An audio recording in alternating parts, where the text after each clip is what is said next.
Welcome to the Polk Show, bitches. What's up, motherfuckers? All of y'all who don't know, that's what I meant to say. I'm Technology, and I just want to talk. I just want to talk a little bit about the Lakeland Police Department in general, and I would like to talk about Officer Crispin specifically. Rest in peace. And don't get me wrong, I'm not condoning what happened to him. You understand? And I can't tell you who's innocent or guilty. But what I can tell you is my personal experiences dealing with Officer Crispin, the police officer, not the person, totally different. Perhaps, I don't know. I don't know him as a person. But on two occasions, I took his badge number. I had to. It was right here at this spot. And if you look behind me, that's 92 behind me. That's Memorial Boulevard, and there's a store right there on that corner behind me. And it was at dusk. It was approximately a year ago.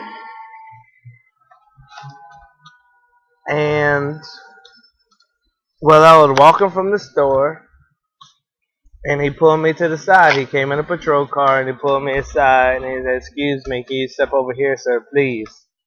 And I said, "Okay, fine." And I asked him if I was being detained. And if I am being detained, why am I being detained? And he said, "Well, technically,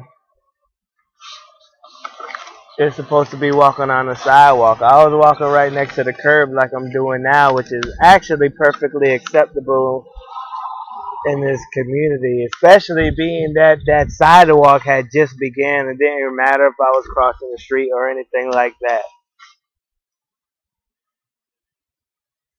And so he proceeded to ask me questions,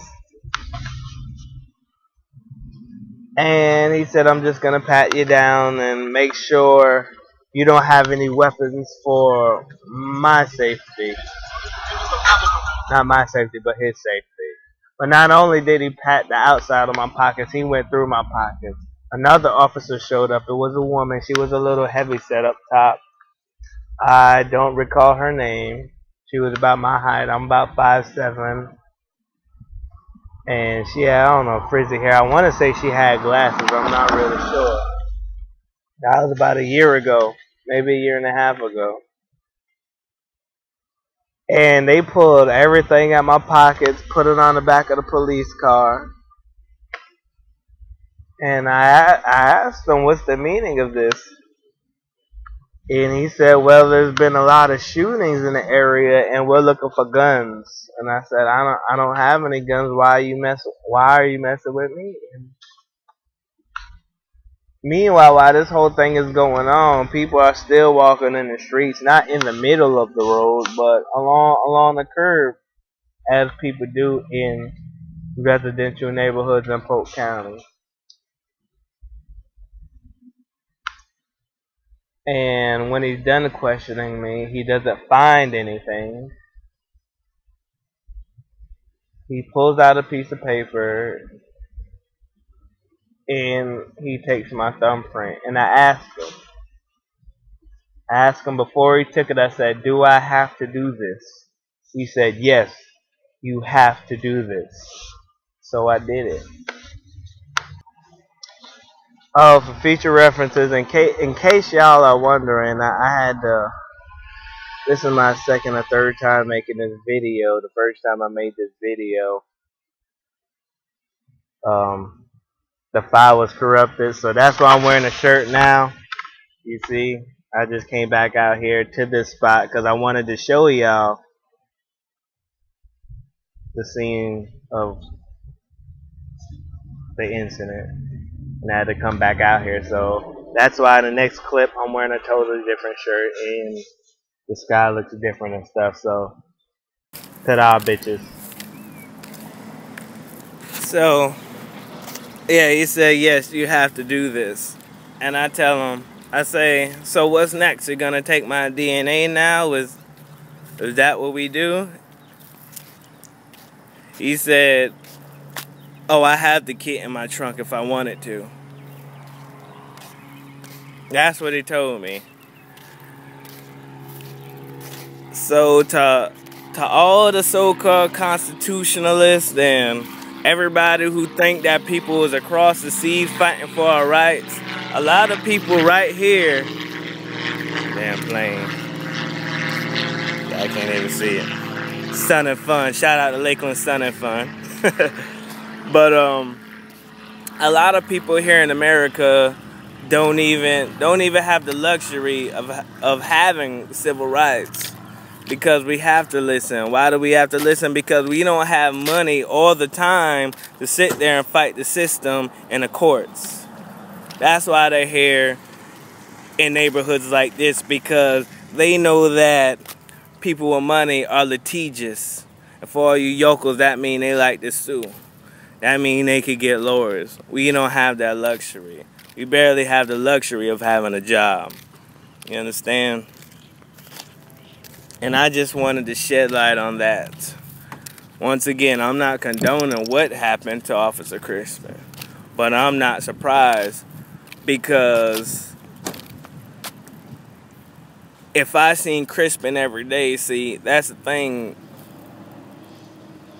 If that wasn't a random incident and them boys seen Crispin every day and he's like, where's the guns, where the drugs, every day, and every day he don't find none, people get tired of that. People get fed up. I'm not saying that's right, but people get emotional. People get impulsive, especially if they're having a bad day. And that's my word to the wise. Everybody needs to be treated with respect. They base our lives on where we live and how much we make, and that's not cool. That's not cool at all. This is not the America that you know and love. The same officer that you see smiling and waving when you're in your community, it's not the same officer that we see. It's the same officer, it's a different persona. He goes into warrior mode. They're trained to be intimidating when they're in these situations here because of fear, for the most part. And it's only gonna get worse because it's a vicious cycle. So I don't know what kind of training Lakeland Police Department needs to get in order to get right, and this isn't even in Lakeland, this is across America. And this is why people mad about Trayvon Martin, because police will tell you if they want to take you to jail and keep you there, they will. They will find a reason. They'll tell you that. They will find an infraction of the law, whether it was broken or bent. You will be detained. And this is the truth. Period. It's not cool. So, tighten up, Lakeland Police Department. This technology, sign off. Y'all know where I'm at. I ain't never hard to find. You come right here to that store in 92 and stroll around the neighborhood and ask for technology. You will find me. I ain't never hiding. I ain't never scared. Peace.